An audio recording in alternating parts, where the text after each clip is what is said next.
Hello student, welcome back to my channel Samrat academy. Student class 10th वालों के लिए सबसे ज्यादा महत्वपूर्ण वीडियो है सामाजिक विज्ञान का। सामाजिक विज्ञान का मॉडल पेपर आप लोगों का लॉन्च हो गया है। आदर्श प्रश्न पत्र सभी विषय का 2024 बोर्ड एग्जाम का मॉडल पेपर जो यूपीएमएसपी पे लॉन्च हो गया है, सबको मालूम है। लेकिन ये इसलिए सबसे ज्यादा महत्वपूर्ण वीडियो है क्योंकि सामाजिक विज्ञान का अभी तक पूरे यूट्यूब पे कोई भी पूरा सोल्यूशन नहीं दिया है। और ऐसा ही पेपर आप लोगों को पूरा पेपर में देखने को मिलेगा जिस प्रकार ये मॉडल पेपर लॉन्च किया है।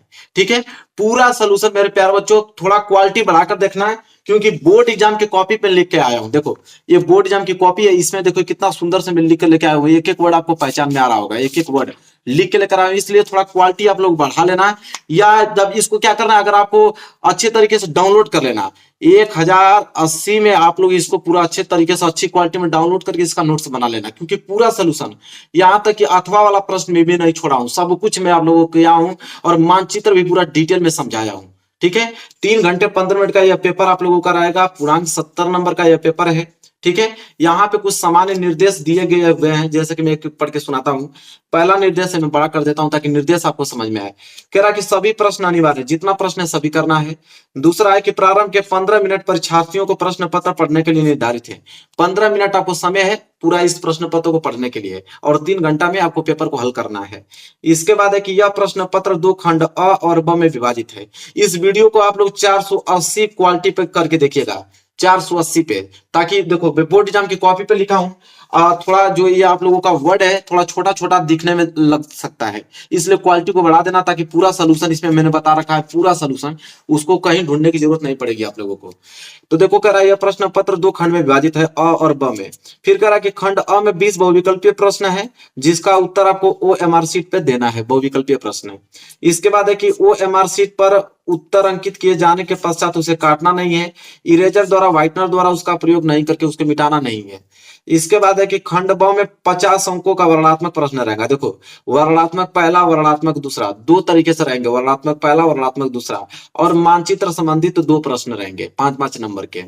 इसके बाद है प्रत्येक प्रश्न के लिए निर्धारित अंक उसके सम्मुख अंकित है, मतलब हर एक प्रश्न के सम्मुख सामने लिखा गया है कि वो कितने अंक का है। फिर इसके बाद है कि दिए गए मानचित्र को उत्तर पुस्तिका में मजबूती के साथ संलग्न करना आवश्यक है। जो आप लोग करोगे मानचित्र वाला, उसको उत्तर पुस्तिका में अच्छे से नत्थी कर देना। ठीक है, मिलेगा आप लोगों को धागा मिलेगा, उसको नत्थी कर देना है। फिर है दृष्टिबाधित परीक्षार्थियों के लिए मानचित्र कार्य के स्थान पर अलग से प्रश्न लिखने के लिए दिए गए हैं। मतलब जो आंख से कमजोर है, दृष्टिबाधित है, उनके लिए जो मानचित्र कार्य है वो अलग से भी दिया गया है दृष्टिबाधित परीक्षार्थियों के लिए। ठीक है, चलिए यहां से हम वीडियो स्टार्ट करेंगे। सबसे पहले खंड अ करेंगे। यहां से खंड अ, जो कि 20 नंबर के बहुविकल्पीय प्रश्न रहेंगे, 20 अंक के। पूरा डिटेल में सोल्यूशन बताना, और वीडियो को लाइक आप तो करना ही पड़ेगा, आप लोगों को लाइक कर देना। ठीक है, लाइक आपको करना है बिल्कुल 5000 तक लाइक आप लोगों को करना है, क्योंकि इतना बड़ा वीडियो कोई नहीं बनाया होगा पूरे यूट्यूब पे। एक एक सोल्यूशन मैंने ढूंढ ढूंढ के लिखा है। ठीक है, चलिए नोटिस करो। पहला प्रश्न बहुविकल्प है। पहले 20 प्रश्न देख लेते हैं कि निम्न में से कौन 1815 की वियना संधि से संबंधित है। ठीक है, विस्मार्क, नेपोलियन, ड्यूक मेटरनिक की जोसेफ मेसनिक। ठीक है, तो मेरे प्यारे बच्चों इसका राइट आंसर हो जाएगा ब, कौन, नेपोलियन। तो कैसे लिखोगे, देखो इसको आपको करना है ओ एम आर सीट पे, आपको ओ एम आर सीट मिलेगी। जैसे ब है ना, तो वहां पे इस तरह लिखा रहेगा, देखो ए और B option, C option, D option, इस तरह दिया रहेगा। तो आपका बी है ना, मतलब कि ब है तो बी। ठीक है, तो इसको बी को आप लोगों को इस तरह खूब अच्छे से रंग देना है। ठीक है, मेरे प्यारे बच्चों बी होगा। ठीक है, नेपोलियन। और देखो हमने यहाँ पे आंसर भी लिख के लेके आया है। कुछ लोगों का कमेंट आएगा कि सर क्या हम लोग कॉपी पे भी ऐसे ही लिखेंगे, प्रश्न पहला दूसरा तीसरा इस तरह भी लिख दोगे तो कोई दिक्कत नहीं है। इस तरह भी लिखो, ओ एम आर शीट पे तो करना ही है, लेकिन कॉपी पे भी लिख दोगे प्रश्न उत्तर पहला का ब नेपोलियन, और ओ एम आर शीट पे रंग भी दोगे तो सही है। लेकिन ये नहीं कि इस पे लिख दें और ओ एम आर शीट को छोड़ देना, ही ओ एम आर शीट पे ही करना है। अगर इस पे भी लिख दोगे तो कोई दिक्कत नहीं, मतलब कहने का मतलब ये चीज है। लेकिन हालांकि आप लोग ओ एम आर शीट पे ही करना। ठीक है, आपको बता दिया जा रहा है, इस पे मत करना। ये तो मैं सोल्यूशन बता रहा हूँ, आप लोग नोट कर लो कि प्रश्न उत्तर पहला का नेपोलियन होगा। किस पे करना है, ओ एम आर शीट पे, इस पे नोट नहीं करना बहुविकल्पीय प्रश्न। ठीक है, चलो दूसरा प्रश्न देखते हैं। देखो दूसरा प्रश्न मेरे प्यार बच्चों दिख रहा होगा यहाँ पे अच्छे से आप लोगों को कि सत्ता की साझेदारी के बेल्जियम मॉडल का मुख्य महत्व क्या है। ठीक है, सभी जातियों समूहों में उनकी आबादी के अनुसार शक्ति साझा की गई, कि सभी जातीय समूहों में उनकी आबादी के अनुसार शक्ति साझा नहीं की गई, कि संप्रदायों को समान प्रतिनिधित्व दिया गया, कि उपयुक्त में से कोई नहीं। तो मेरे प्यारे बच्चों इसका हो जाएगा स वाला, कि संप्रदायों को समान प्रतिनिधित्व दिया गया। ठीक है, वही चीज मैं लिखा हूं यहाँ पे, प्रश्न उत्तर दूसरा का संप्रदायों को समान प्रतिनिधित्व दिया गया।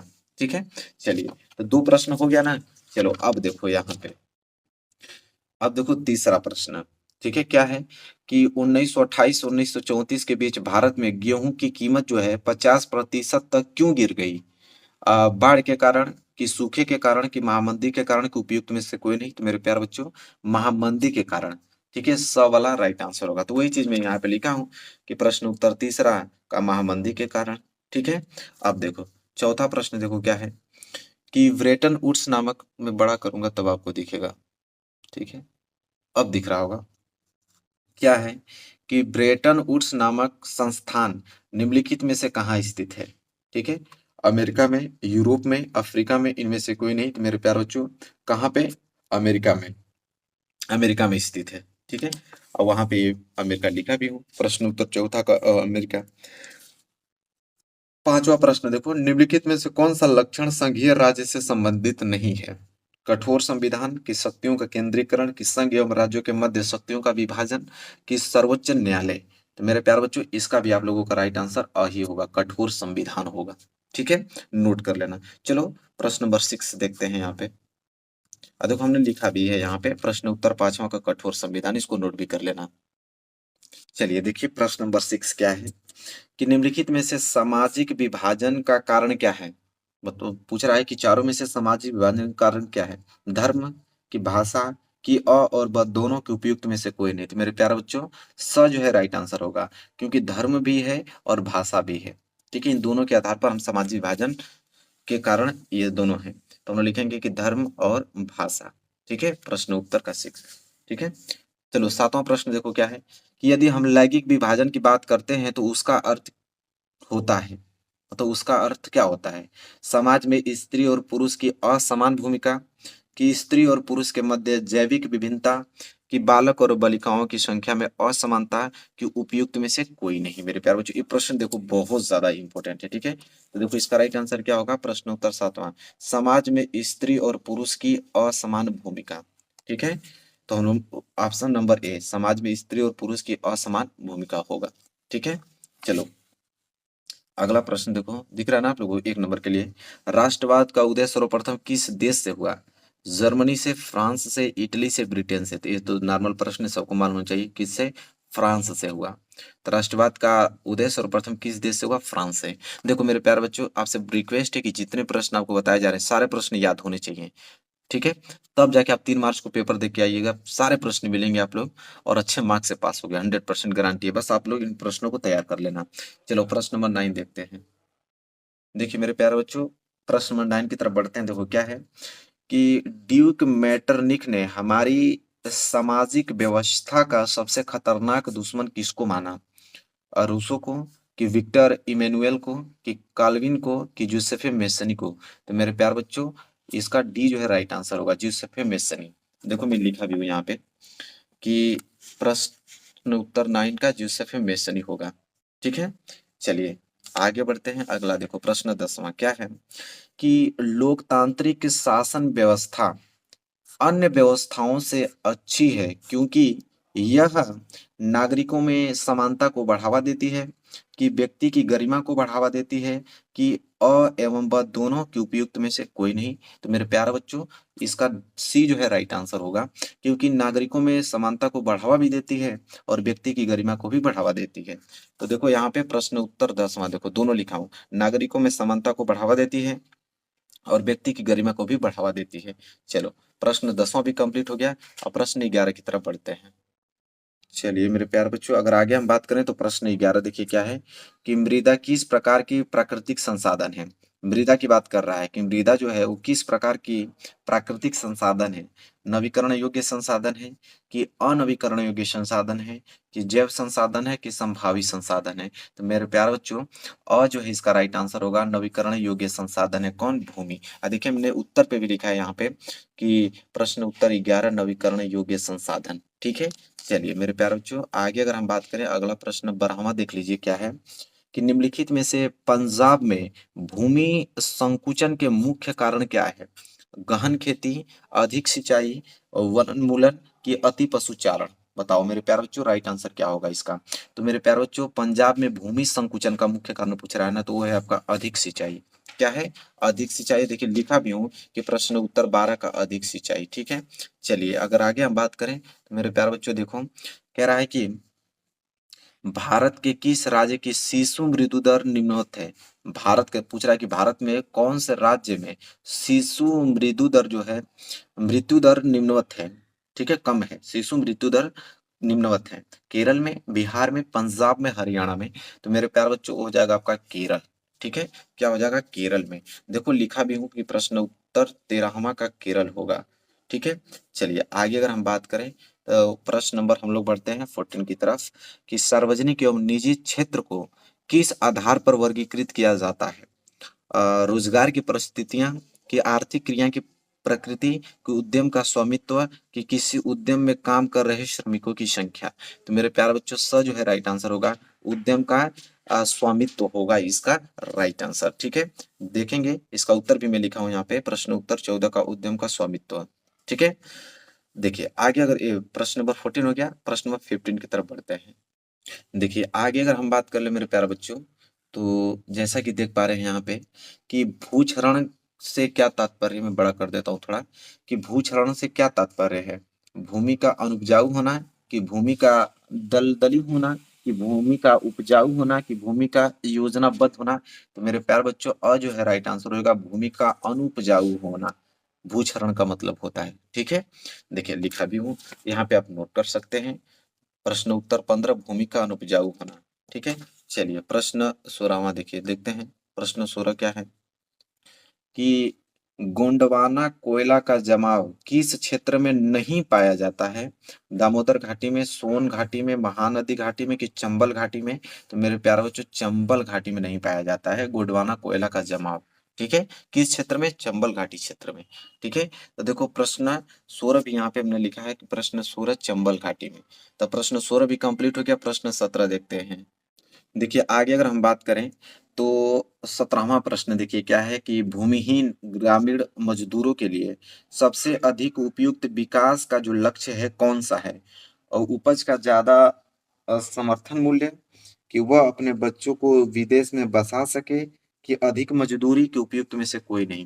तो देखो भूमिहीन ग्रामीण मजदूरों के लिए सबसे अधिक जो उपयुक्त विकास का लक्ष्य है वो कौन सा है? तो वह है आपका अधिक मजदूरी। ठीक है, तो 17वां का जो स है वो राइट आंसर होगा। ठीक है मेरे प्यारे बच्चों, तो ये भी देखो लिखा हूं अधिक मजदूरी, प्रश्न उत्तर 17 का। ठीक है, चलिए आगे देखते हैं अगला प्रश्न। देखो 18वां प्रश्न इंपोर्टेंट है कि निम्नलिखित में से कौन सा व्यापार जो है अवरोधकों का लक्षण नहीं है? सरकार विदेश व्यापार को नियमित करने के लिए व्यापार अवरोधकों का प्रयोग कर सकती है, कि सरकार का यह निर्णय ले सकती है कि देश में किस प्रकार की वस्तुएं कितनी मात्रा में आयातित होनी चाहिए, या विश्व व्यापार संगठन व्यापार अवरोधकों को बढ़ावा देता है, कि अधिकतर देश जो है व्यापार अवरोधकों का प्रयोग अपने घरेलू उद्योगों की सुरक्षा के लिए करते हैं। तो मेरे प्यारे बच्चों स जो है राइट आंसर होगा। पूछा है कि निम्नलिखित में से कौन सा व्यापार जो है अवरोधकों का लक्षण नहीं है?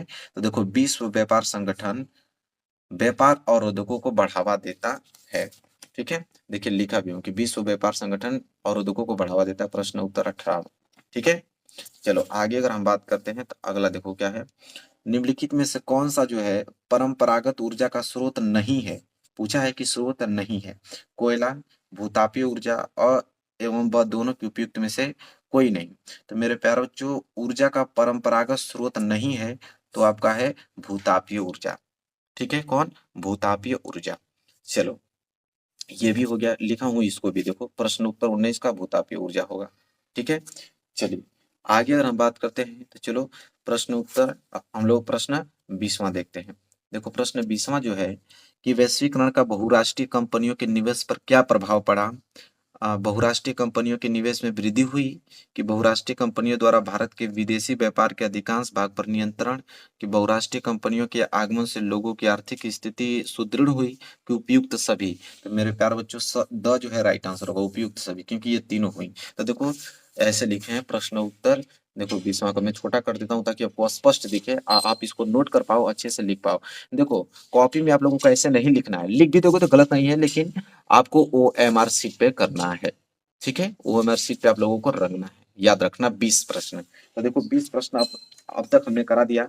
अब यहाँ से स्टार्ट होगा आप लोगों का खंड ब, जो कि आप लोगों का 50 नंबर का लिखित प्रश्न रहेगा, जो कि मैं पूरा का पूरा सोल्यूशन बताने वाला हूँ। यहाँ तक कि अथवा का भी सोल्यूशन बताने वाला हूँ, एक प्रश्न नहीं छोड़ूंगा। ये वीडियो इतनी ज्यादा इंपॉर्टेंट आप लोगों के लिए। देखिए मेरे प्यारे बच्चों, खंड ब स्टार्ट करने वाले हैं और पहला प्रश्न देख रहे हैं और लगभग 80 शब्दों में उत्तर देना है, ठीक है।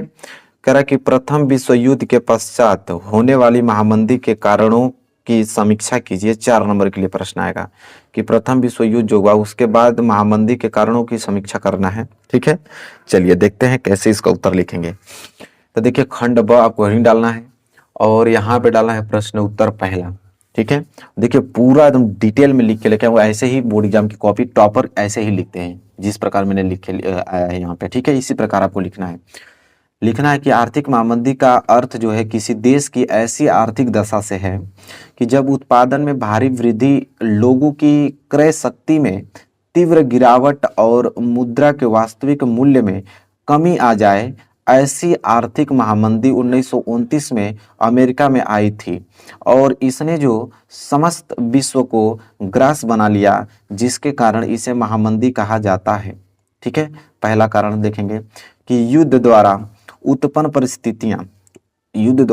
स्थितियां जो थी उस समय, प्रथम युद्ध काल को सेना संबंधित वस्तुओं की मांग में वृद्धि के कारण भारी औद्योगिक प्रसार किए गए। युद्ध के बाद उद्योग अपनी सामान्य स्थिति में आ गए और सैनिक व युद्ध संबंधित माल की मांग में तीव्र कमी के कारण आर्थिक महामंदी का जन्म हुआ, ठीक है। मेरे प्यारे बच्चों, पढ़ रहा हूँ, अच्छे से नोट करो क्योंकि पूरा सोल्यूशन कराना है तो समय बहुत ज्यादा लगने वाला है। आप लोग जल्दी जल्दी से स्क्रीनशॉट लेके इसको अपने कॉपी पे नोटबुक में उतार लेना अच्छे से, ठीक है। देखो दूसरा कारण क्या हुआ कि कृषि में अधिक उत्पादन महामंदी के लिए उत्तरदायी घटकों में से एक कृषि संबंधी अति उत्पादन भी था। इससे कृषि वस्तुओं की कीमतों में भारी कमी आई और कीमतें घटने से कृषि संबंधी आय भी घट गई, जिसके कारण किसानों ने अपना उत्पादन बढ़ाने की कोशिश की ताकि वे अपनी समग्र आय स्तर को बनाए रखने के लिए भारी मात्रा में उत्पादों को बाजार में ला सके और इससे बाजार में कृषि उत्पादों की आमद बढ़ी, ठीक है। तो देखो बोर्ड एग्जाम में जब भी लिखना आप लोग, जैसे 4 नंबर का प्रश्न है तो आपको अभी अंदाजा लग जाएगा कि एकदम सेम बोर्ड एग्जाम की ही कॉपी है, आपको अंदाजा लग जाएगा कि 4 नंबर वाले प्रश्न को हमें कितने शब्दों में लिखना है और किस प्रकार लिखना है। देखो ये पहला पृष्ठ है, कितना अच्छा लग रहा है। अभी पीछे में उसका बताऊंगा, अभी ये लिखवाना है और बाकी है, लेकिन देखो ये पहला पृष्ठ देखो कितना अच्छा है। इस तरह लिखोगे, जब एग्जामिनर देखेगा कितना क्लीन लिखा है तो तुरंत आपको पूरा का पूरा नंबर दे देगा।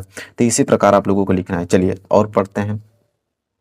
देखो एक पृष्ठ और हमने लिखा है, मतलब 4 नंबर के लिए प्रश्न जो रहेगा उसको आप एक पन्ना में लिखोगे, एक पृष्ठ उधर एक पृष्ठ इधर, ठीक है।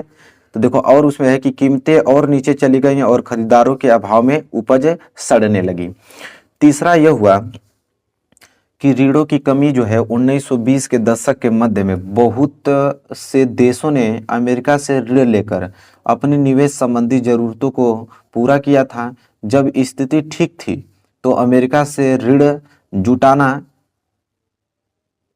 जुटाना सरल था, लेकिन संकट का संकेत मिलते ही अमेरिकी उद्यमियों में खलबली मच गई और 1928 के पूर्वार्ध तक विदेशों में अमेरिका का ऋण $1 अरब था। साल भर के भीतर एक ऋण घटकर केवल 1/4 रह गया। जो देश अमेरिकी ऋण पर ज्यादा निर्भर थे उनके सामने गहरा संकट आ गया, ठीक है। और एक और है कि अनेकविध प्रभाव बाजार से ऋणदाताओं के उठ जाने से अनेकविध प्रभाव सामने आए और यूरोप में कई बड़े बैंक धराशायी हो गए, मुद्रा लुढ़क गई और ब्रिटिश पाउंड भी इस झटके से, ठीक है, इस झटके से नहीं बच सका। लैटिन अमेरिका और अन्य स्थानों पर कृषि व कच्चे माल की कीमतें तेजी से गिरी।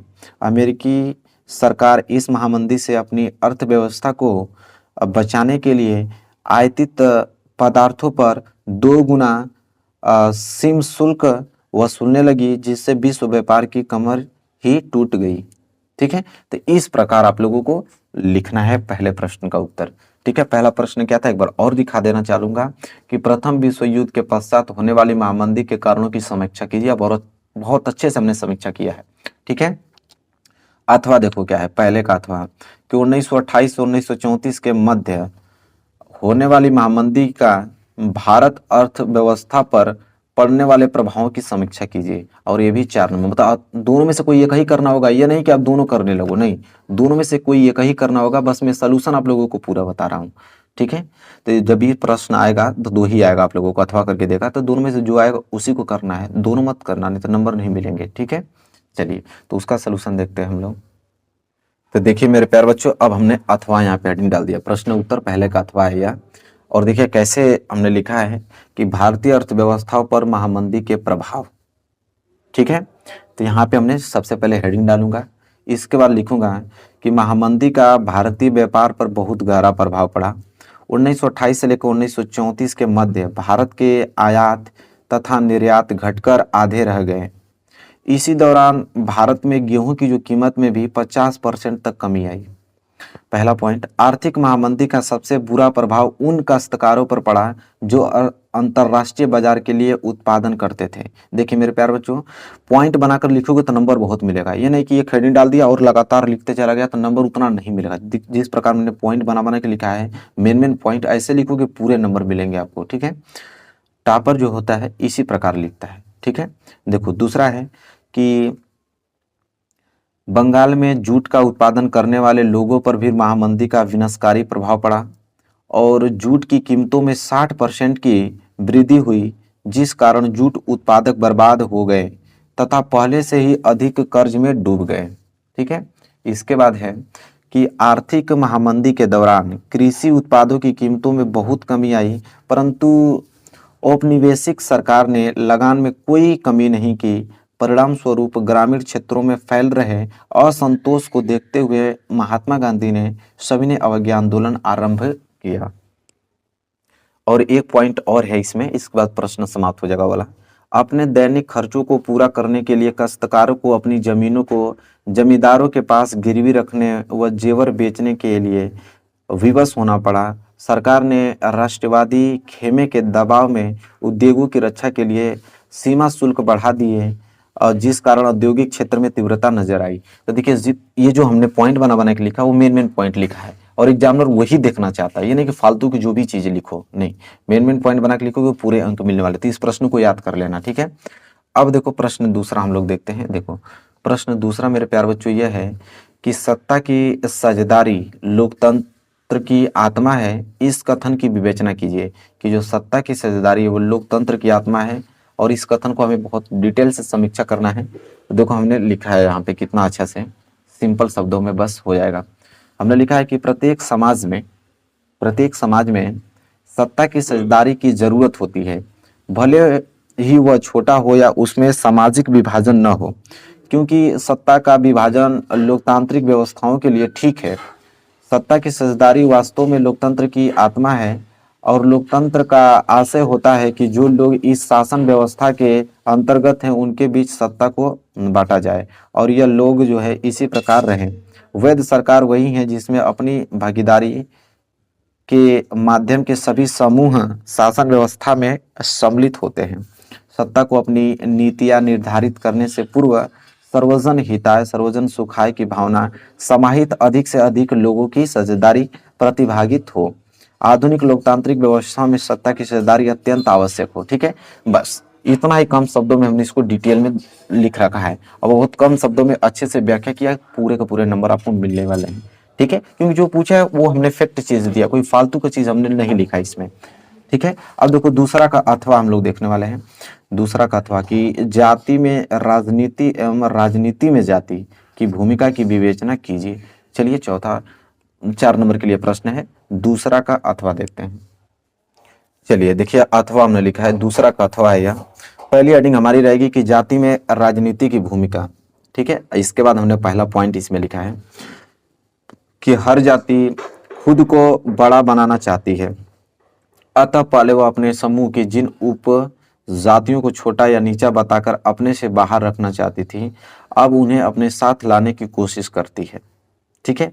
और दूसरा पॉइंट हमने इसमें लिखा है कि चूंकि एक जाति अपने दम पर सत्ता पर कब्जा नहीं कर सकती, इसलिए वह ज्यादा राजनीतिक ताकत पाने के लिए दूसरी जातियों या समुदायों को साथ लेने की कोशिश करती है, और इस तरह उनके बीच संवाद भी और मोल तोल होता था। इस प्रकार जाति में जो राजनीतिक कई तरह की भूमिका निभाती है, और इस प्रकार से यही चीजें दुनिया भर की राजनीति में चलती है। इसके बाद देखो ये हो गया ना, फिर हमने दूसरी हेडिंग यहाँ पे डाला है कि राजनीति में जाति की भूमिका क्या है। तो लिखेंगे हम लोग कि जब पार्टियां चुनाव के लिए उम्मीदवारों के नाम तय करती है, तो चुनाव क्षेत्र के मतदाताओं की जातियों का हिसाब ध्यान में रखती है, ताकि उन्हें चुनाव जीतने के लिए जरूरत वोट मिल जाए। जब सरकार का गठन किया जाता है, तो राजनीति दल इस बात का ध्यान रखते हैं कि उसमें विभिन्न जातियों और कबीलों के लोगों को उचित जगह दी जाए। और एक पृष्ठ यह है, इसके बाद ये वाला क्वेश्चन समाप्त हो जाएगा। फिर हमने अगला पॉइंट इसमें लिखा है कि राजनीतिक पार्टियों और उम्मीदवारों समर्थन हासिल करने के लिए जातिगत भावनाओं को उकसाते हैं। इसी कारण कुछ दलों को कुछ जातियों के मददगार और प्रतिनिधि के रूप में देखा जाता है। ठीक है। इसके बाद अगला पॉइंट कि सार्वभौम वयस्क मताधिकार और एक व्यक्ति के एक वोट की व्यवस्था ने राजनीतिक दलों को विवश किया कि वे राजनीतिक समर्थन पाने और लोगों को गोलबंद करने के लिए सक्रिय हो। इससे उन जातियों के लोगों में नई चेतना पैदा होती है जिसे अभी तक छोटा और नीच माना जाता है। इसके बाद अगला पॉइंट हमने इंक्लूड किया है कि देश के किसी भी एक सदस्य चुनाव क्षेत्र में किसी एक जाति के लोगों को बहुमत नहीं है, इसलिए हर पार्टी और उम्मीदवारों को चुनाव जीतने के लिए एक जाति और एक समुदायों के ज्यादा लोगों का भरोसा हासिल करना पड़ता है। और इन बिंदुओं से स्पष्ट है कि राजनीति में जाति की भूमिका महत्वपूर्ण होती है। तो मेरे प्यारे बच्चों, यह प्रश्न पूरा संपूर्ण रूप से कंप्लीट हो गया। दूसरा का अथवा भी कंप्लीट हो गया। अब देखो तीसरा प्रश्न हम लोग करने वाले हैं कि आर्थिक विकास के लिए ऊर्जा एक आधारभूत आवश्यकता है। इस कथन के परिप्रेक्ष्य में ऊर्जा संरक्षण हेतु अपनाए जाने वाले उपायों पर अपना मत स्पष्ट कीजिए। तीसरा हम लोग प्रश्नों का उत्तर देखते हैं। तीसरा प्रश्न आपको दिख रहा है ना अच्छे से? चलिए इसका उत्तर देते हैं। भी 4 नंबर के लिए प्रश्न है। तो देखिए मेरे प्यारे बच्चों, प्रश्न उत्तर तीसरा। अब देखिए लिखेंगे कैसे कि किसी देश के आर्थिक विकास के लिए ऊर्जा एक मूलभूत आवश्यकता है। क्योंकि आर्थिक विकास के लिए ऊर्जा एक आधारभूत आवश्यकता है, राष्ट्रीय अर्थव्यवस्था के प्रत्येक सेक्टर, कृषि, उद्योग, परिवहन, वाणिज्य व घरेलू आवश्यकताओं की पूर्ति के लिए ऊर्जा के निवेश की आवश्यकता है। स्वतंत्रता प्राप्ति के पश्चात क्रियान्वित आर्थिक विकास की योजनाओं को चालू रखने के लिए ऊर्जा की बड़ी मात्रा की आवश्यकता थी। फलस्वरूप पूरे देश में ऊर्जा के सभी प्रकारों का उपभोग धीरे धीरे बढ़ने लगा। फिर लिखेंगे हमें ऊर्जा के सीमित संसाधनों के न्याय संगत उपयोग के लिए सावधानीपूर्वक निम्न उपायों को अपनाना होगा। इसके बाद पॉइंट देखिए, जब प्रयोग न हो तब बिजली बंद करें, विद्युत बचत करने वाले उपकरणों का उपयोग करें, और गैर पारंपरिक ऊर्जा संसाधनों का अधिक उपयोग करें। और आखिरकार ऊर्जा की जो बचत की ऊर्जा उत्पादन है। और एक जागरूक नागरिक के रूप में हम यातायात के लिए निजी वाहन की अपेक्षा सार्वजनिक वाहन का उपयोग करें। ठीक है। तो देखो मेरे प्यारे बच्चों, वो भी प्रश्न आपका कंप्लीट हो गया, तीसरा। ठीक है। अब ये तीसरा का अथवा देखने वाले हैं। देखो तीसरा का अथवा क्या है कि परिवहन तथा संचार के साधन किसी भी देश की जीवन रेखा तथा अर्थव्यवस्था क्यों कहे जाते हैं? तर्क सहित उत्तर दीजिए 4 नंबर के लिए। चलिए इसको हम लोग सलूशन देखते हैं।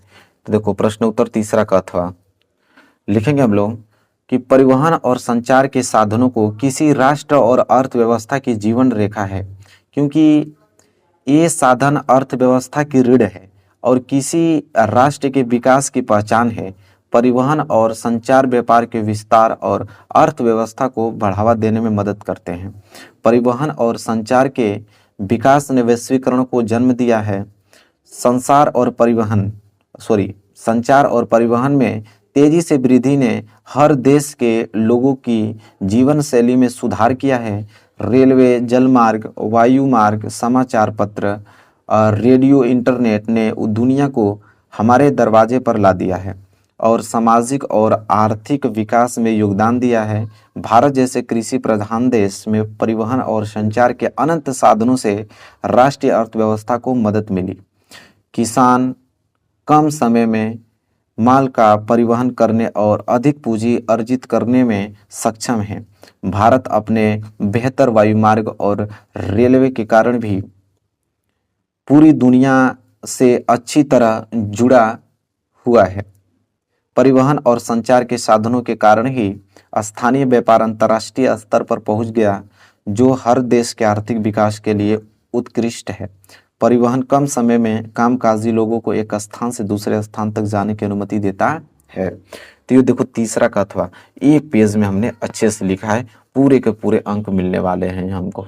तो इस प्रकार लिखा जाता है, ठीक है। तो देखो प्रश्न तीसरा का अथवा भी हो गया। अब प्रश्न चौथा पे नंबर लगाने वाले हैं। देखो प्रश्न चौथा है कि बहुराष्ट्रीय कंपनियां अपने उत्पाद की उत्पादन लागत कम बनाए रखने के लिए किस प्रकार का प्रबंधन करती है, विवेचना कीजिए। प्रश्न देख लो अच्छे से, दिख गया। 4 नंबर के लिए प्रश्न है, इसका सलूशन देखते हैं। देखिए मेरे प्यारे बच्चों, प्रश्न उत्तर चौथा। अब देखो किसको लिखेंगे, पॉइंट बना के। पहला पॉइंट हमने लिखा है कि बहुराष्ट्रीय कंपनियां उन क्षेत्रों में उत्पादन के लिए कार्यालय और कारखाने स्थापित करती है जहां उन्हें सस्ता श्रम और अन्य संसाधन मिल सकते हैं। जैसे उदाहरण के लिए चीन, बांग्लादेश और भारत जैसे देश हैं। यह देश जो हैं सस्ते विनिर्माण स्थानों का लाभ भी प्रदान करते हैं, ठीक है। फिर दूसरा पॉइंट हमने लिखा है कि बहुराष्ट्रीय कंपनियां अपने माल की उत्पादन लागत को कम रखने के लिए कुछ स्थानीय कंपनियों के साथ संयुक्त रूप से उत्पादन स्थापित करती है। उदाहरण के लिए फोर्ड मोटर्स ने 21,700 करोड़ रुपए में महिंद्रा के सहयोग से चेन्नई के पास एक बड़ा संयंत्र स्थापित किया। तीसरा हमने लिखा है कि बहुराष्ट्रीय कंपनियां को भी अपने निर्माण सामानों के लिए निकटवर्ती बाजारों की आवश्यकता होती है, जिससे माल के उत्पादन की लागत कम हो जाती है। फिर लिखा है कि इनके अलावा बहुराष्ट्रीय कंपनियों को भी कौशल इंजीनियरिंग और इसके कर्मी और बड़ी संख्या में अंग्रेजी बोलने वाले लोगों की आवश्यकता होती है, जो ग्राहक और सेवाएं प्रदान करने में सक्षम है। भारत संभवतः इस क्षेत्र में ऊपर है। तो देखो वो भी प्रश्न हो गया, चौथा भी प्रश्न कंप्लीट हो गया। अभी चौथा का अथवा है, पहले प्रश्न पढ़ता हूं। देखो चौथा का अथवा क्या है कि अच्छे बाजार के प्रमुख लक्षणों की संक्षेप में विवेचना कीजिए। कि अच्छे बाजार के प्रमुख लक्षणों की संक्षेप में विवेचना करना है। तो देखो कैसे करेंगे। सबसे पहले लिखेंगे कि अच्छे बाजार ऐसे बाजार होते हैं जिनमें खरीदार और विक्रेता दोनों वस्तुओं और सेवाओं को खरीदने और बेचने के परस्पर क्रिया करते हैं। हेडिंग है अच्छे बाजार के लक्षण निम्न है। कौन कौन से? देखो पहला कि मूल्य में सभी प्रत्यक्ष और अप्रत्यक्ष कारक शामिल होना चाहिए ताकि खरीदार और विक्रेता दोनों संतुष्ट हो सकें। फिर दूसरा हमने लिखा है कि सूचना की उपलब्धता एक अच्छे बाजार में सटीक और समय पर जानकारी होनी चाहिए ताकि खरीदार और विक्रेता दोनों त्वरित और सूचित निर्णय ले सकें। इसके बाद हमने तीसरा लिखा है तरलता, एक अच्छे बाजार में पर्याप्त तरलता होनी चाहिए। दूसरे शब्दों में संपत्ति में तत्काल उस कीमत पर खरीदा या बेचा जा सके जब किसी संपत्ति को बेचने की आवश्यकता हो। फिर चौथा हमने लिखा है कि लागत, एक अच्छे बाजार को यह सुनिश्चित करना चाहिए कि लेन देन की लागत कम हो। ठीक है, देखिए ये भी हो गया। इसके बाद देखिए यहाँ पे पांचवा हमने लिखा है, फिर ये भी प्रश्न कंप्लीट हो जाएगा। आकार, यह अच्छे बाजार का आकार जितना बड़ा होगा उतने ही अच्छा होगा। फिर लिखा है तत्कालिकता, लोगों को एक अच्छे बाजार में उत्पादों की जितनी जल्दी जरूरत हो उतनी तत्कालिक उपलब्धता होनी चाहिए। तो देखो ये भी प्रश्न कंप्लीट हो गया मेरे प्यारे बच्चों। अब प्रश्न पांचवा आते हैं और देखो प्रश्न पांचवा देखते हैं। ठीक है, प्रश्न पांचवा अगर हम बात करें मेरे प्यारे बच्चों तो 6 नंबर के लिए प्रश्न हो जाएंगे। देखो उत्तर लगभग 150 शब्दों में लिखना है, इतना याद रखिए। पांचवा प्रश्न 6 नंबर के लिए क्या है कि महात्मा गांधी द्वारा चलाए जाने वाले असहयोग आंदोलन के कारण क्या थे, इसे उन्होंने क्यों स्थगित कर दिया। ठीक है, 6 नंबर के लिए बहुत प्यारा प्रश्न है, नोट कर लो। ये तो प्रश्न बनना अनिवार्य है एग्जाम में, ठीक है। तो देखो इसका उत्तर हम लोग कैसे लिखेंगे। प्रश्न उत्तर 5वां, फिर हमने यहाँ पे एक हेडिंग डाला असहयोग आंदोलन के कारण, फिर उसमें भी हमने एक हेडिंग डाला कि युद्धोत्तर भारत में असंतोष। फिर लिखा हमने कि प्रथम विश्व युद्ध के समय ब्रिटिश सरकार को भारतीय जनता ने पूरा सहयोग दिया था और भारतीय सैनिक के योगदान के कारण ही प्रथम विश्व युद्ध में अंग्रेजी को विजय हुई थी।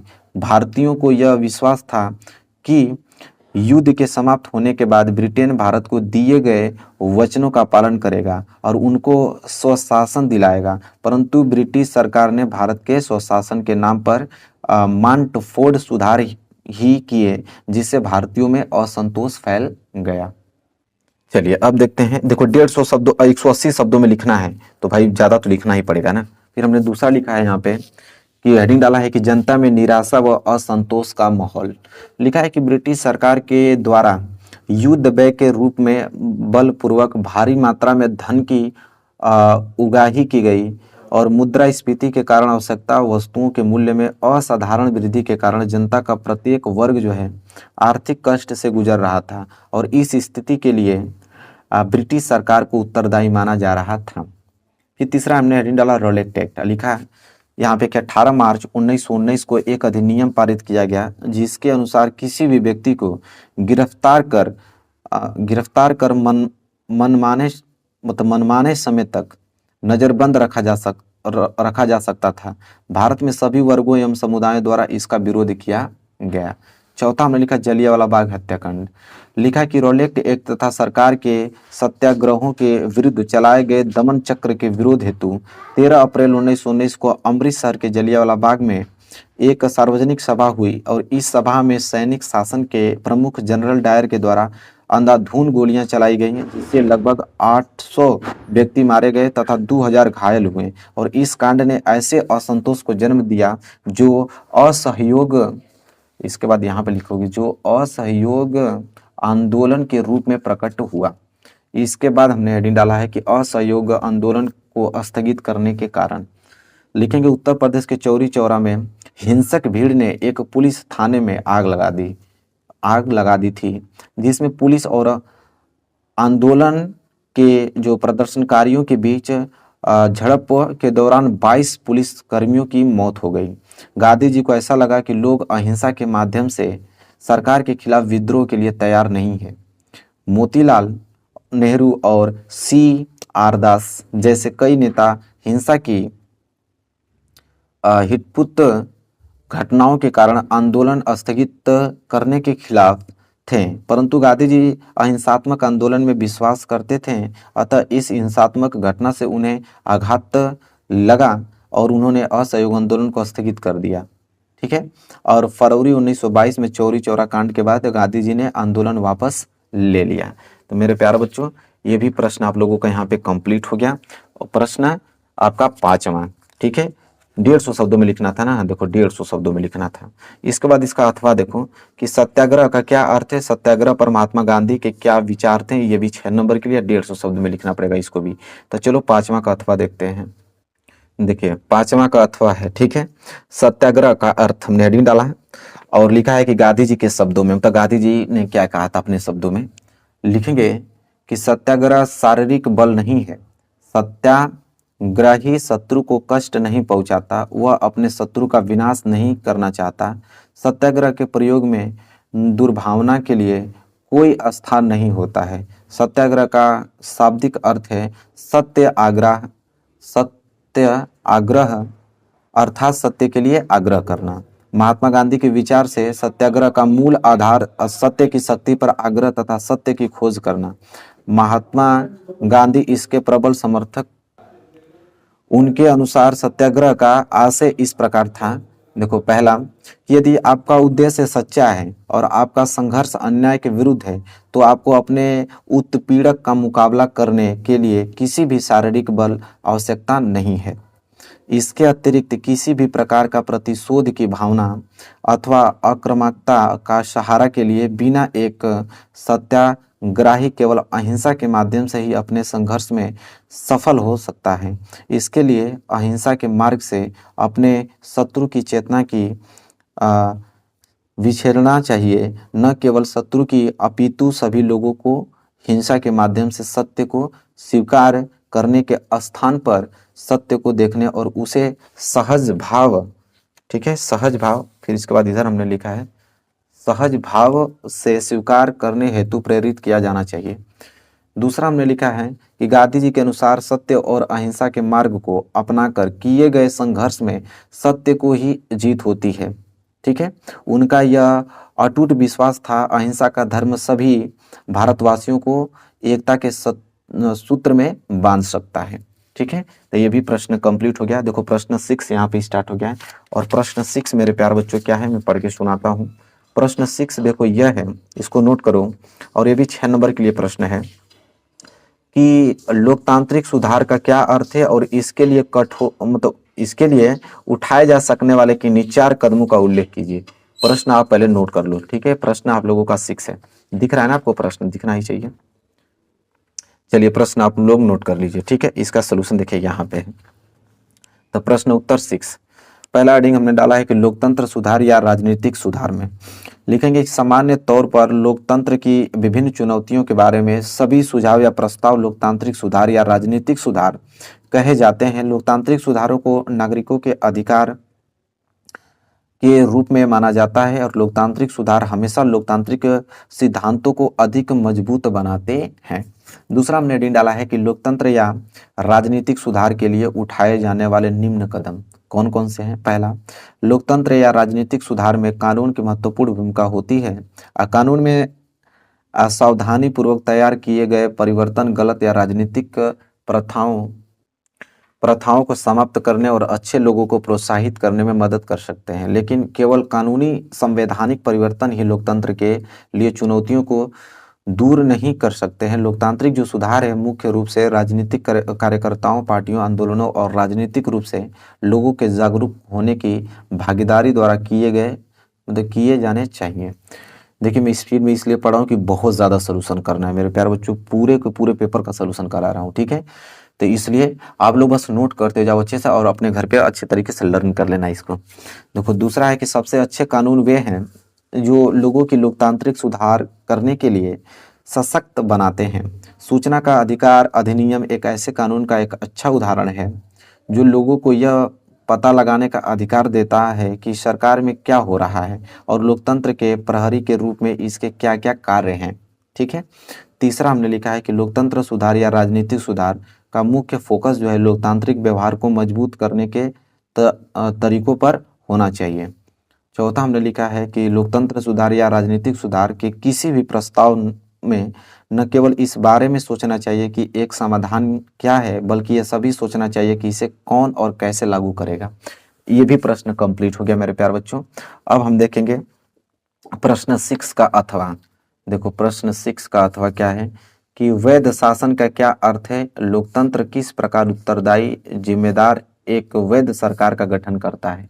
ठीक है, देखो नोट कर लो, 6 का अथवा है, इसका सलूशन देखते हैं।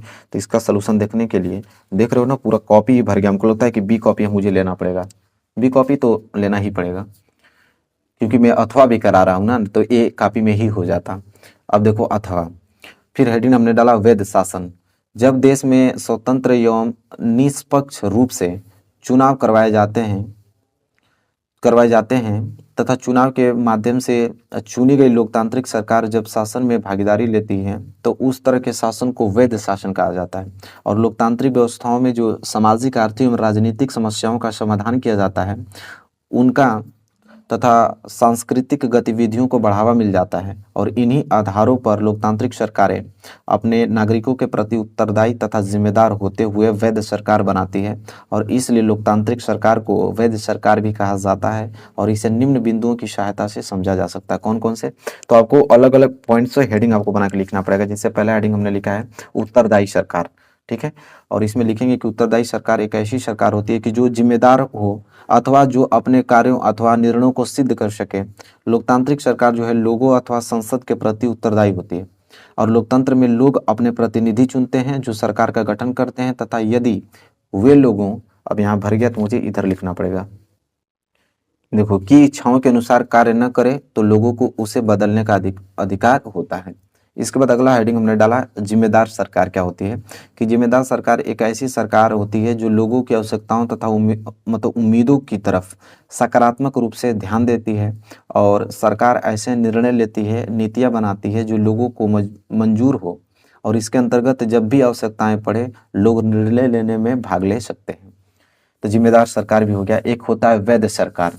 वैध सरकार निश्चित नियमों के अनुसार कार्य करती है, अर्थात प्रतिमानों तथा सही कार्य प्रणाली को अपनाकर ही निर्णय लेती है।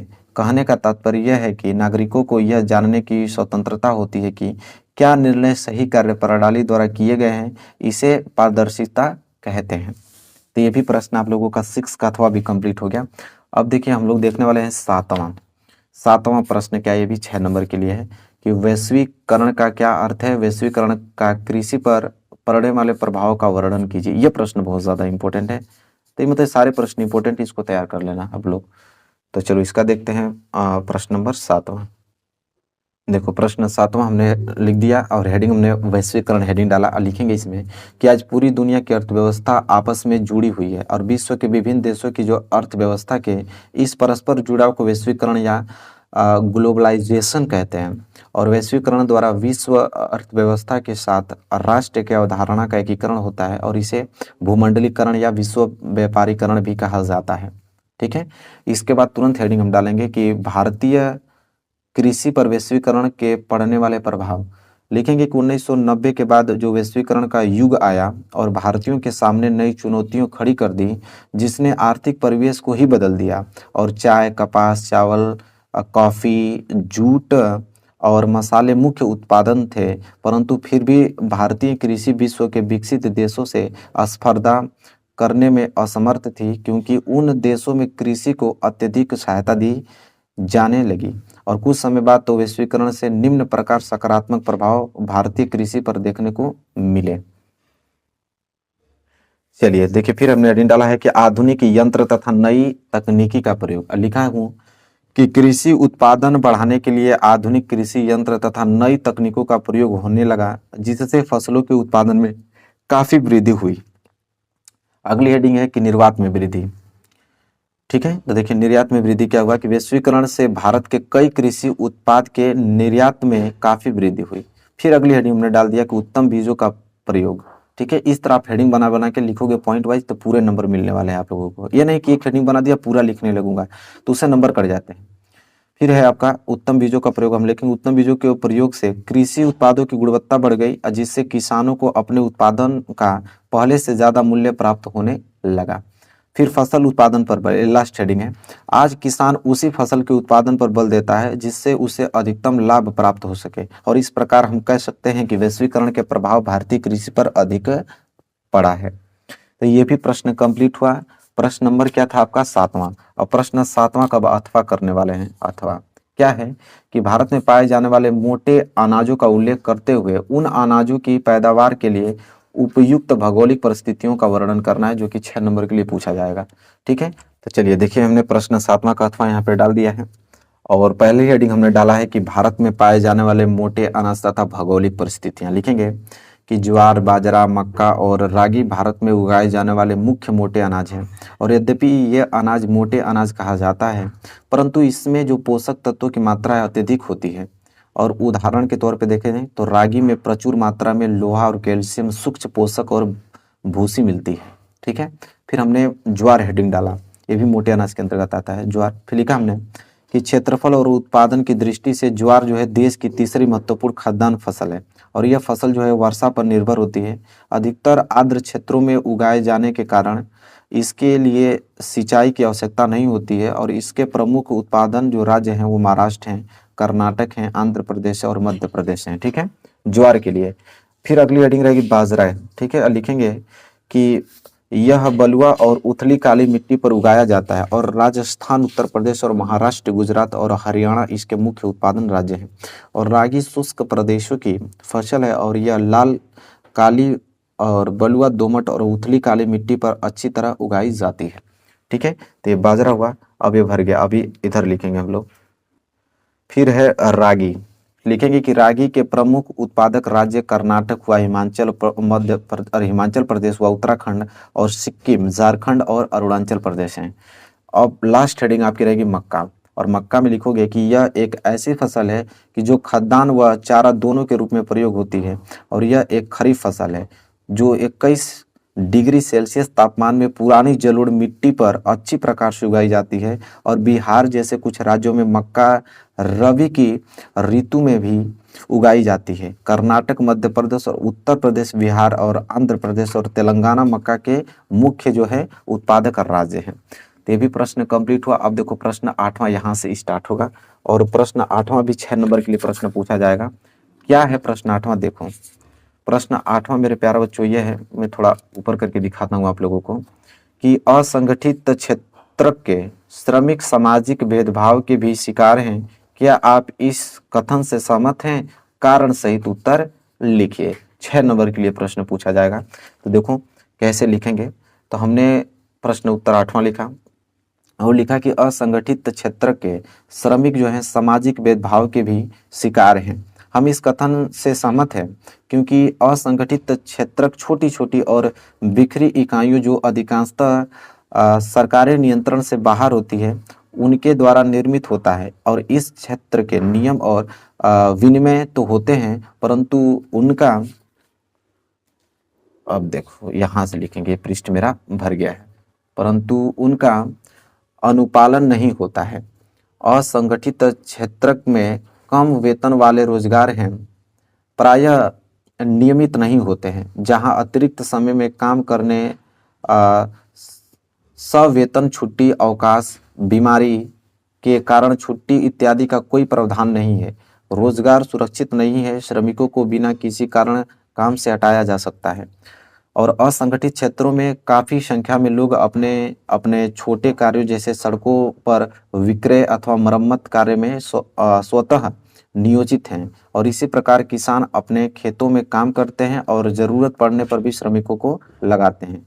परंतु सन 1990 में यह भी देखा गया कि संगठित क्षेत्र के बहुत अधिक श्रमिक अपना रोजगार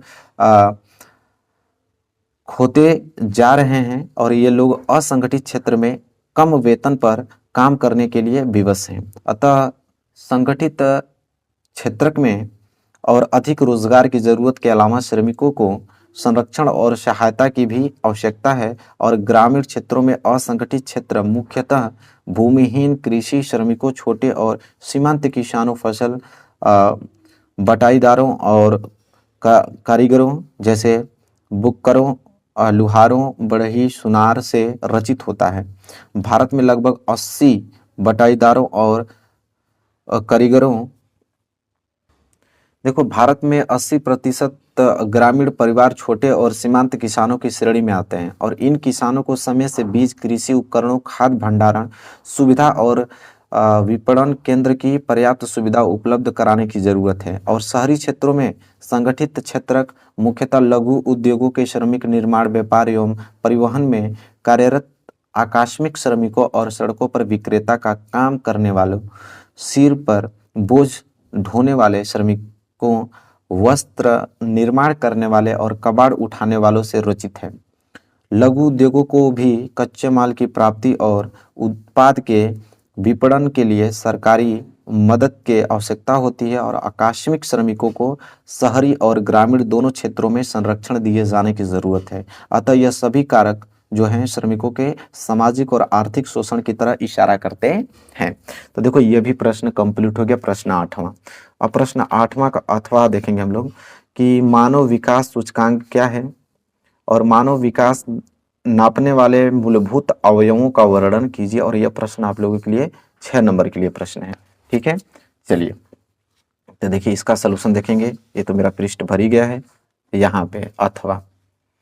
ठीक है, कि मानव विकास सूचकांक जिसे SDI कहते हैं, एक ऐसा सूचकांक है जिसका उपयोग देशों को मानव विकास के आधार पर आंकने के लिए किया जाता है। और इस सूचकांक से इस बात का पता चलता है कि कोई देश विकसित है या विकासशील है अथवा विकसित है।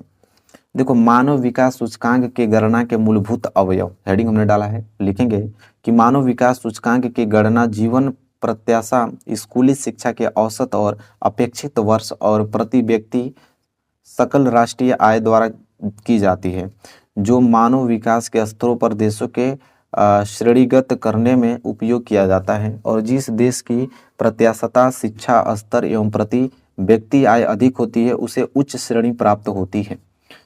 फिर लिखेंगे कि एक देश उच्च स्तर का मानव विकास सूचकांक SDI स्कोर करता है जब जीवन काल अधिक होता है, शिक्षा का स्तर अधिक होता है और प्रति व्यक्ति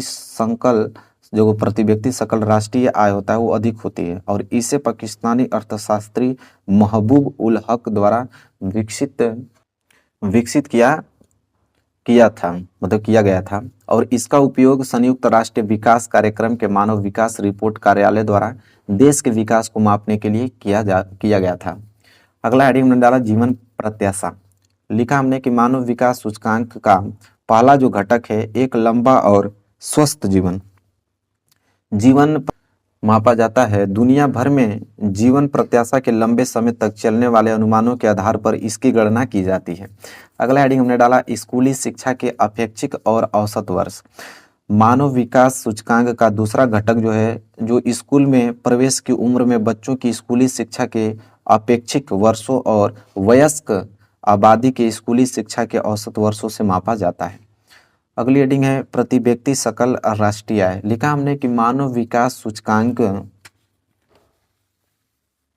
को तीसरा घटक है और जिसमें किसी देश की मुद्रा को जो किसी भी देश की मुद्रा है उसको डॉलर की तुलना में मापा जाता है। तो मेरे प्यारों जो ये भी प्रश्न कंप्लीट हो गया। ठीक है, अब देखो प्रश्न नंबर 9 यहाँ मानचित्र है। अब हम लोग मानचित्र देखेंगे। ठीक है, चलिए। ठीक है, लिखा है कि निम्नलिखित स्थानों को भारत के रेखा मानचित्रों पे इस चिन्ह द्वारा नाम सहित दर्शाइए। सही नाम व सही अंकन हेतु डेटेड कह रहा हूं, आधा आधा अंक निर्धारित है। मतलब अगर सही आपने लोकेशन और सही आपने नाम दे दिया तो आधे आधे नंबर के हिसाब से 1 नंबर आपको मिल जाएगा एक क्वेश्चन पे। तो चलो पहला क्वेश्चन देखिए क्या है। पहला क्वेश्चन हमसे ये पूछा है कि वह स्थान जहां जलियांवाला बाग हत्याकांड हुआ, ठीक है, वह स्थान जहां जलियांवाला बाग हत्याकांड हुआ कहां पे हुआ था? सबको मालूम है कि अमृतसर में हुआ था। कहां पे? अमृतसर में हुआ था।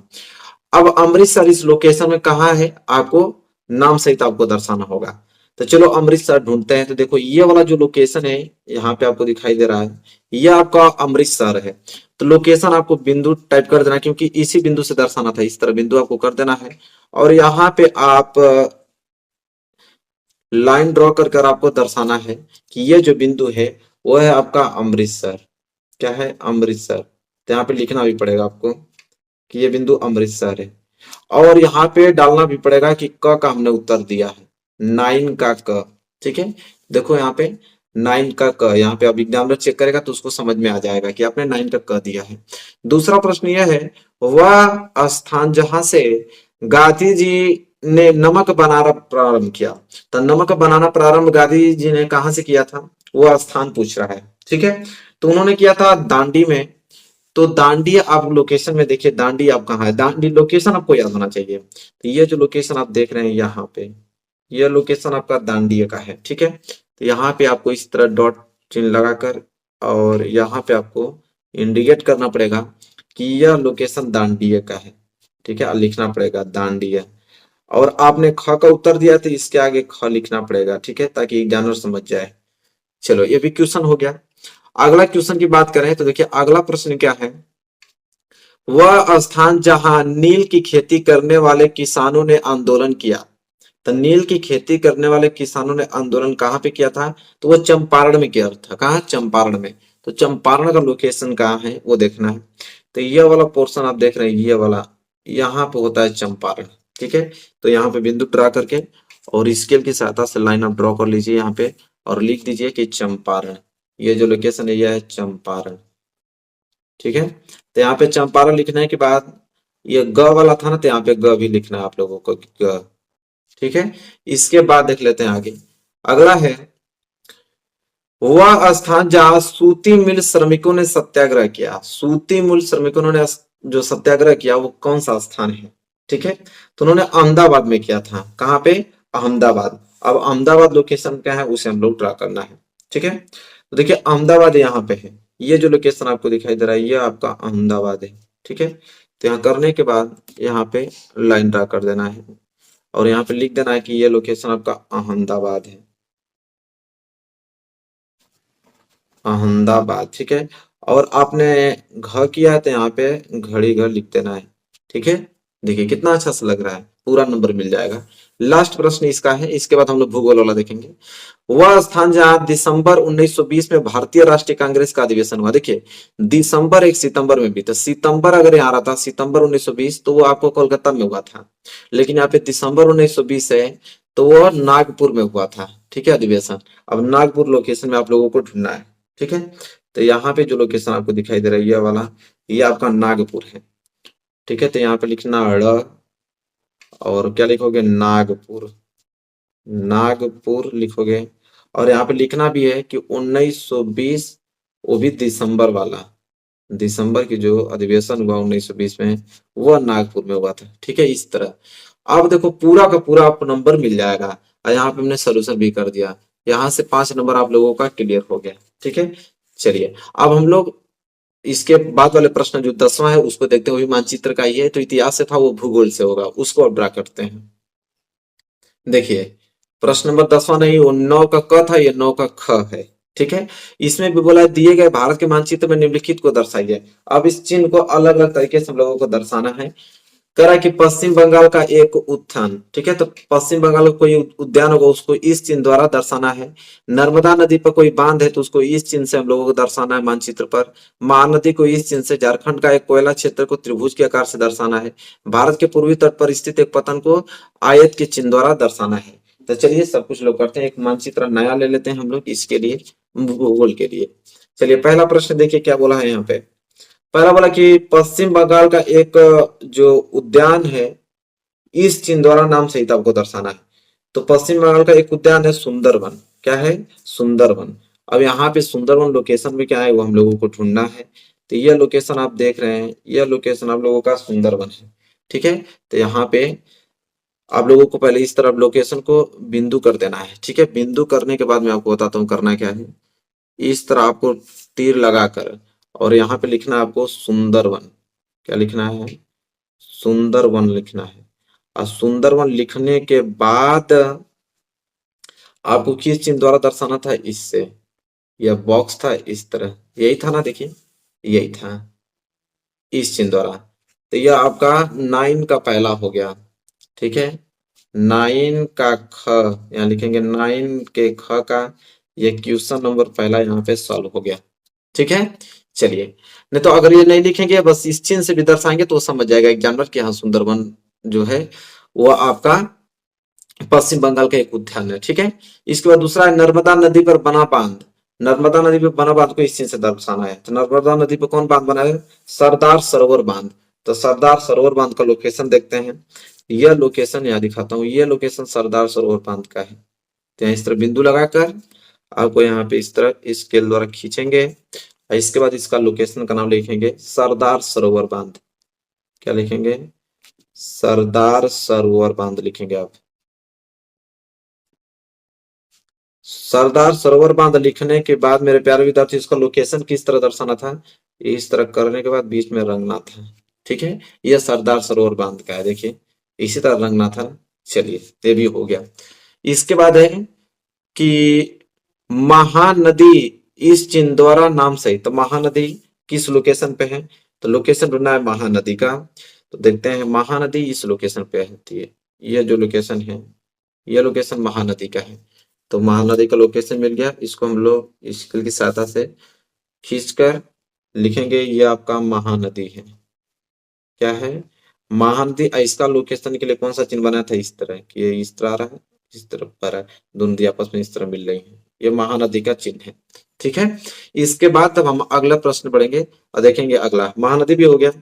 इसके बाद क्या है कि झारखंड का एक कोयला क्षेत्र त्रिभुज चिन्ह द्वारा नाम सहित तो लिखे। तो झारखंड का एक कोयला क्षेत्र आपका है झरिया। ठीक है, तो झरिया कहाँ किस लोकेशन पे उसको देखते हैं। देखिए यह लोकेशन जो आप देख रहे हैं यह लोकेशन झरिया का है। ठीक है, ये वाला। अब यहां से कर स्केल की सहायता से आप ऊपर लिख दो इसको यहाँ पे। यह लोकेशन झरिया है, कोयला का क्षेत्र है यह, लिखेंगे झरिया। और त्रिभुज के आकार से इसको हमको डिनोट करना था ना, तो इसके नीचे त्रिभुज बना देंगे, एग्जामिनर समझ जाएगा। ठीक है, क्लियर हो गया। चलिए अब हम बात कर लेते हैं अगले प्रश्न की तरफ। लास्ट प्रश्न यह है कि भारत के पूर्वी तट पर स्थित एक पतन आयत चिन्ह द्वारा नाम सहित लिखिए। ठीक है, चलिए देखते हैं। तो भारत के पूर्वी तट पर स्थित एक पतन, तो पूर्वी तट पर स्थित एक पतन आपका है पारादीप। क्या है? पारादीप, जो कि उड़ीसा में पड़ता है। तो वो पारादीप का लोकेशन हम लोग ढूंढेंगे। पारादीप का लोकेशन कहाँ है? ये वाला आप लोकेशन देख रहे हो, ये वाला, ये लोकेशन पारादीप का है। ठीक है, तो इसमें भी आप एरो बनाकर यहाँ आगे लिख दो इसको यहाँ पे। ठीक है, कौन सा? पारादीप पतन है ना, पारादीप पतन पूछा था। तो पारादीप कहाँ पे पड़ता है, तो आप ये भी लिख देना कोष्टक में, उड़ीसा में। कहाँ पे? उड़ीसा में पड़ता है। और इसको आयत चिन्ह से दर्शाना था, तो इसके बगल में आप बना देना आयत, इस तरह बॉक्स बना देना। ठीक है, बॉक्स बन गया। चलिए ये भी क्लियर हो गया। तो ये भी देखिए कितना अच्छे से भर दिया हमने, अच्छे तरीके से इंडिकेट किया। 10 नंबर आपको एग्जाम में पूरा का पूरा देगा। ठीक है, तो देखिए इसी प्रकार भरना होता है। आई होप आपको क्लियर हो गया होगा अच्छे तरीके से। मेरे प्यारे विद्यार्थी, वीडियो आपको अच्छा लगा तो लाइक कीजिएगा, चैनल पर नए हैं तो चैनल को सब्सक्राइब कीजिएगा, बेल आइकन को प्रेस कर लीजिएगा। मिलेंगे एक प्यारे से नेक्स्ट वीडियो में, तब तक के लिए धन्यवाद।